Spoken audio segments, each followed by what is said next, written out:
The heavy, rhythmic thudding of a fist against my front door didn't just break the silence of my Thursday afternoon. It shattered the fragile peace I had spent 8 agonizing months building.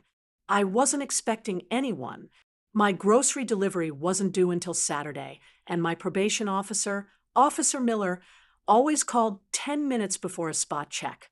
I limped slightly as I walked to the door, the 3 pound black plastic shackle around my left ankle chafing against the sensitive skin of my shin, a constant, biting reminder that I was property of the state of Ohio.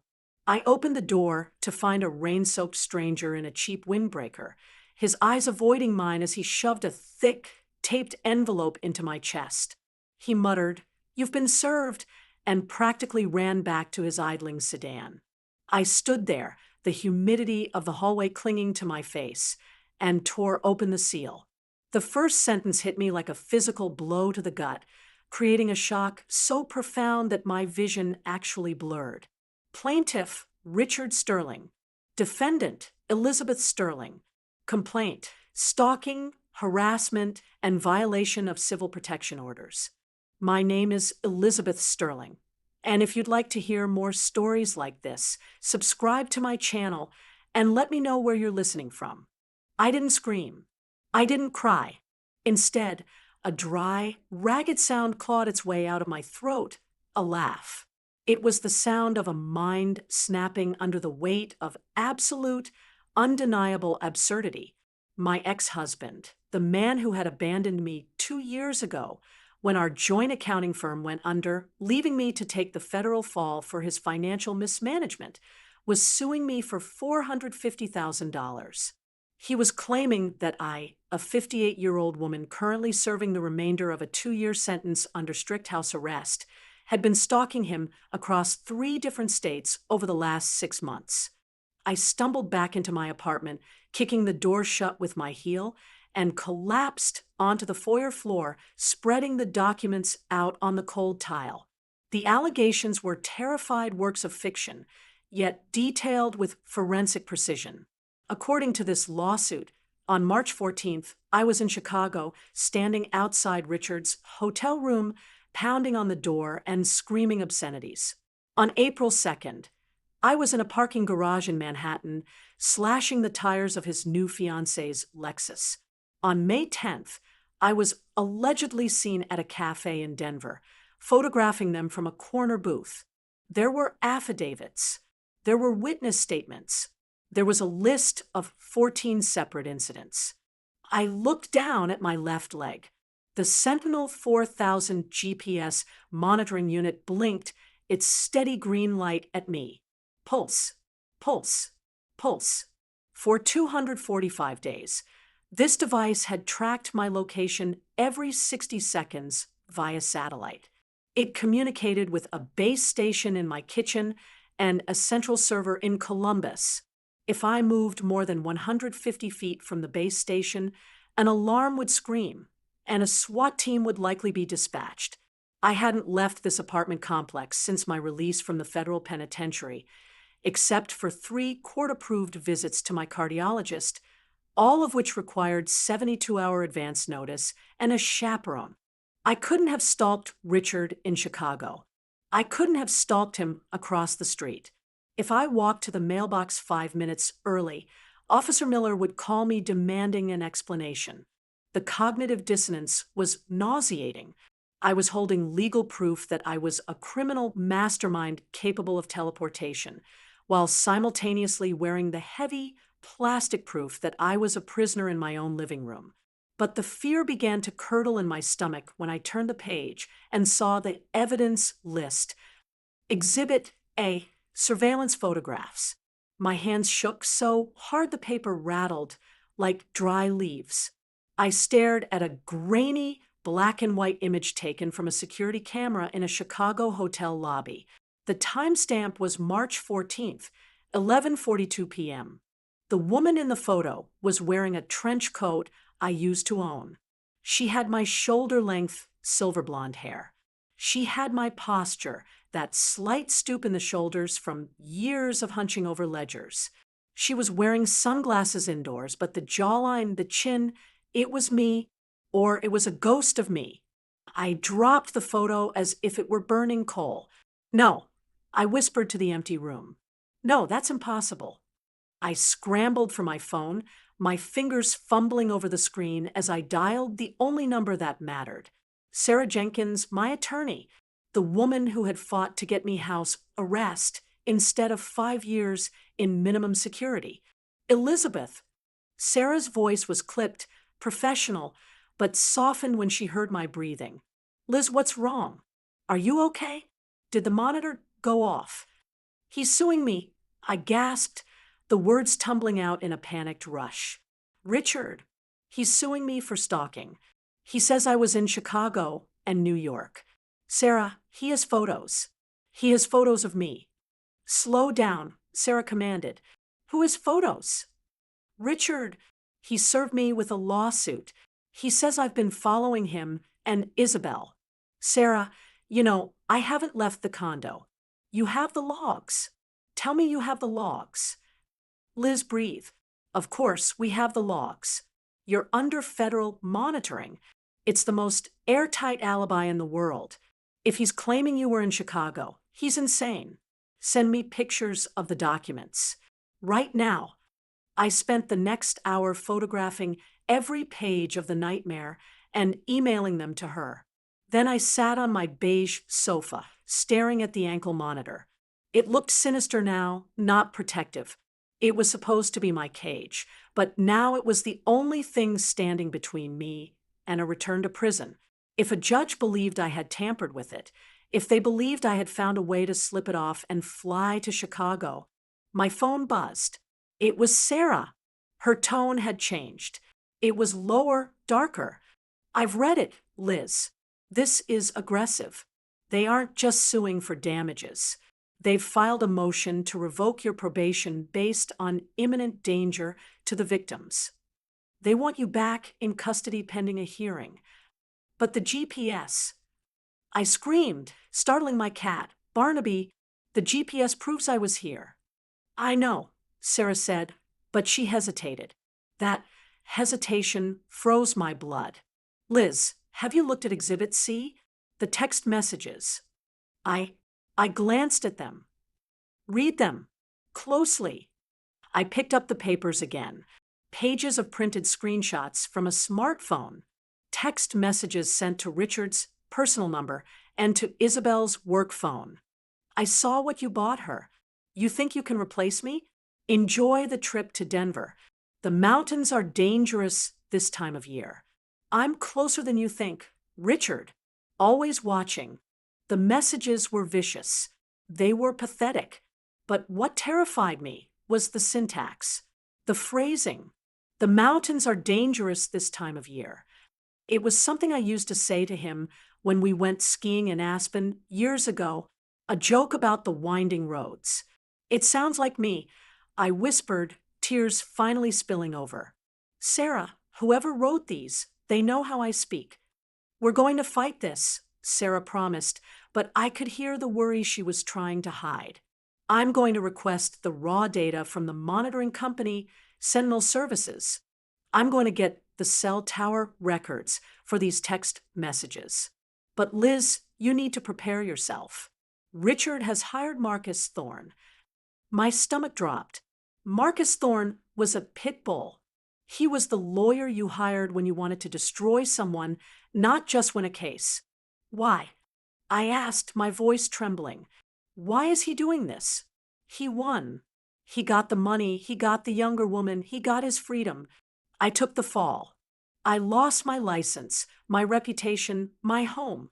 Why does he need to destroy the little bit I have left? Because Sarah said softly, some men aren't satisfied with winning. They need the other person to lose everything. The next 2 weeks were a blur of terror. I became afraid of my own apartment. Every time the floorboards creaked, I thought the police were coming to drag me away. I stopped sleeping.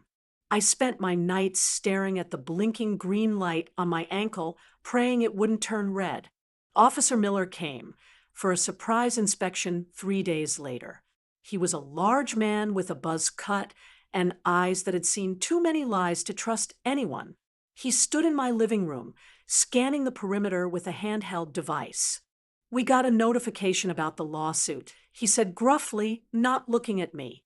"The department doesn't like it when our assignees make headlines, Mrs. Sterling." "It's a lie," I said, my voice shaking. "Officer Miller, you see my data. You know I haven't moved." He looked at me then, really looked at me. "I see the dots on the map, ma'am. But tech fails. Batteries die. Signals get spoofed. If that lawyer proves you found a way to trick the box, I can't help you. You pack a bag yet?" "No," I whispered. "Pack a bag," he said, and walked out. That night, I packed a small duffel bag with hygiene products and a change of underwear. Putting it by the door felt like signing my own death warrant. Sarah called me the next morning with the first ray of hope, though it was dim. "We got the photos," she said. "The high-resolution ones. Not the photocopies in the lawsuit.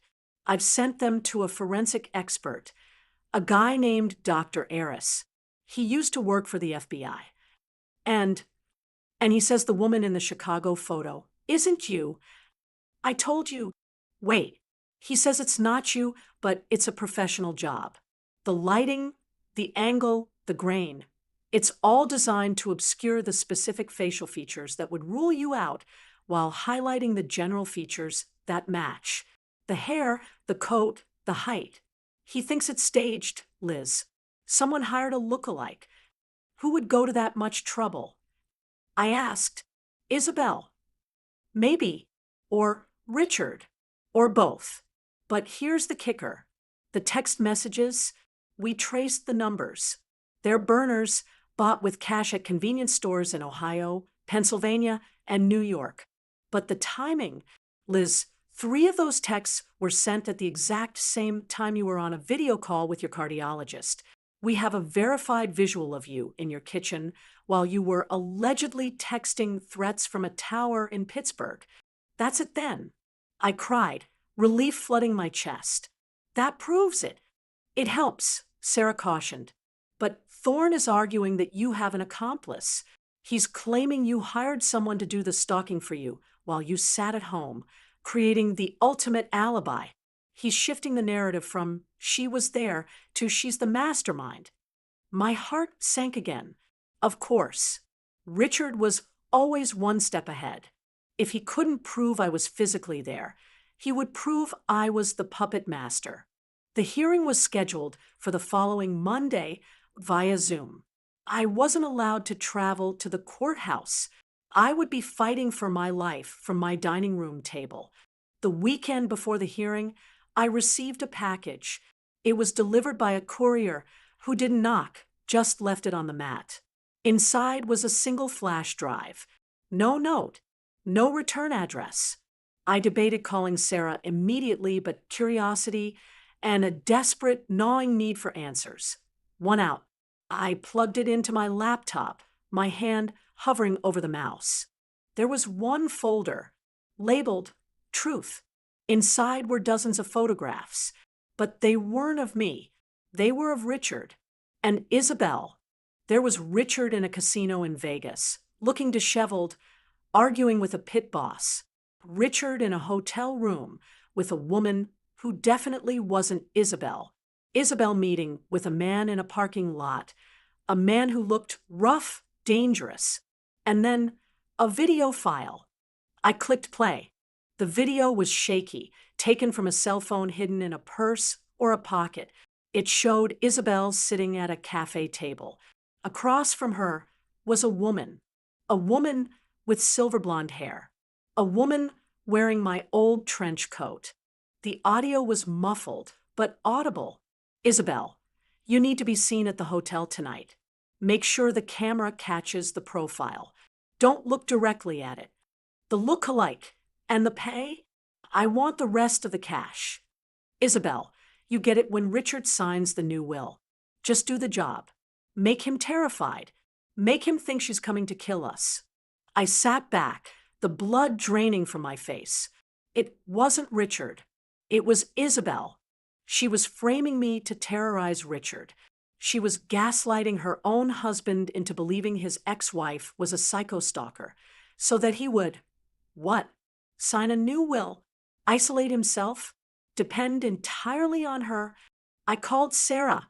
I didn't even say hello. Check your email. Now, the Zoom hearing was a surreal piece of theater. Judge Sterling, no relation, sat in his chambers, looking bored.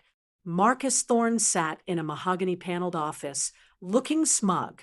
Richard and Isabel were squeezed into a single frame, sitting on a leather sofa. Isabel looked frail, terrified, clutching Richard's arm with both hands. Richard looked aged, tired, his eyes darting around nervously. And I sat in my kitchen, the ankle monitor humming against my leg. Your Honor, Thorne began, his voice like oiled gravel. We are here to stop a monster. The defendant, despite her incarceration, has managed to orchestrate a campaign of psychological warfare against my clients. The evidence is overwhelming. He went through the photos again. The texts. He painted me as a vengeful, bitter ex-wife with nothing to lose. When it was Sarah's turn, she was deadly quiet. Your Honor, we move to dismiss all charges with prejudice, and we would like to submit new evidence. Exhibit D, sent to the clerk this morning. Thorne frowned. Objection. We haven't seen this. It was disclosed 2 hours ago. Counselor, the judge said, looking at his screen. Proceed, Ms. Jenkins. Sarah played the video. I watched Isabel's face on the screen. It didn't crumble immediately. It froze.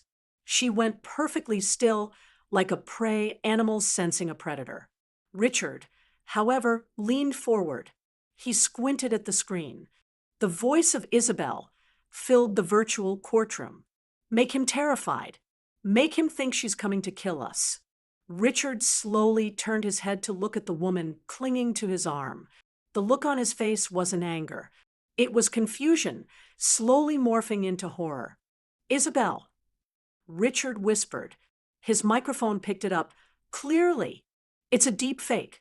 Isabel shrieked, jumping up. That's not me. She made it. She's a computer genius. She did the taxes. She knows how to do this. Miss Hartwell, Sarah said calmly, addressing Isabel directly. We ran a voice print analysis comparing the audio on this video to your deposition tapes. It's a 99.8% match. Furthermore, we identified the woman in the video. Her name is Carla Evans. She's an actress in local community theater in Columbus. We have a subpoenaed Venmo transaction from your account to hers for $2,000 titled Acting Lessons. Richard stood up. He physically pushed Isabel away from him. You hired someone to stalk me? I did it for us. Isabel screamed, the facade shattering completely. You were still obsessed with her. You talked about her all the time. Elizabeth wouldn't have made this mistake. Elizabeth knew how to handle the books. I needed you to see that she was crazy. I needed you to hate her. Order. The judge was banging his gavel, but the drama on the screen was unstoppable. You had me terrified, Richard said, his voice trembling. I couldn't sleep. I bought a gun, Isabel. I almost shot a delivery driver because I thought it was her henchman. You did this. I needed to protect our assets. Isabel cried. She was going to come back for the money. There is no money. Richard yelled back. It's all debt. That's why she went to prison, to cover the debt. The screen for the plaintiffs went black. Someone had disconnected the call. The aftermath was swift, but it didn't feel like a victory. It felt like surviving a car crash. The lawsuit was dismissed. The district attorney immediately opened an investigation into Isabel for filing false police reports, perjury, and conspiracy. Richard filed for an annulment 3 days later. But the real victory came a week later. Officer Miller knocked on my door. This time, he didn't have his scanner. He had a toolbox. Court order, he said, not smiling, but his eyes were less hard. Judge ruled that given the circumstances and the proven malicious intent of the accusers, your remaining time is commuted to time served. You're free, Mrs. Sterling. I sat on the chair in the foyer, the same chair where I had put on my shoes for court dates. Officer Miller knelt down. The whir of the electric screwdriver was the loudest sound in the world. Then, a click. The weight fell away. My leg felt impossibly light.